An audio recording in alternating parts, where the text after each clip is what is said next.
Dombivli Manpada police ठाण्याच्या हद्दीत मलंग road परिसरातील काही ऑर्केस्ट्रा आणि डान्स बार सध्या चर्चेचा विषय ठरत आहे। स्थानिक नागरिक आणि परिसरातील सूत्रांकडून मिळालेल्या माहितीनुसार या बारमध्ये केवळ दारू किंवा संगीतापुरते व्यवहार मर्यादित राहत नसल्याचे सांगितले जात आहे। नागरिकांच्या म्हणण्यानुसार या ठिकाणी काम करणाऱ्या महिलांबरोबर ग्राहकांचे वैयक्तिक स्वरूपाचे कथित गैरप्रकार होत असल्याच्या तक्रारी समोर येत आहेत। या व्यवहारामध्ये पैशांचा वापर खुलेपणाने होत असल्याचेही काही सूत्रांचे म्हणणे आहे।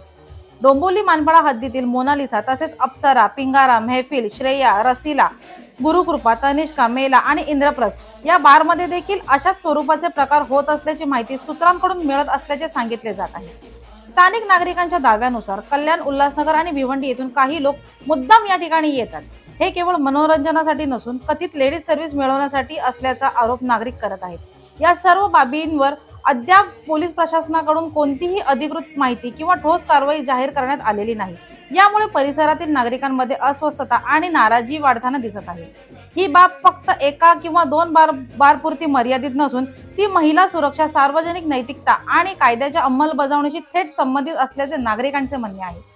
सातत्याने येणाऱ्या तक्रारींची दखल घेत या सर्व बारच्या परवानग्या, नियमांचे पालन आणि एकूण परिस्थितीची तातडीने चौकशी व्हावी अशी अपेक्षा स्थानिक नागरिक व्यक्त करत आहेत।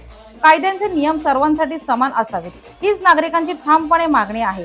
आता प्रश्न असा आहे की नागरिकांच्या या तक्रारीवर डोंबिवली मानपाडा पोलिसांची भूमिका नेमकी काय आहे आणि यावर पुढे कोणती कारवाई होणार हे प्रशासनाने स्पष्ट करावे अशी अपेक्षा व्यक्त केली जात आहे। लोकसंवाद, डोंबिवली।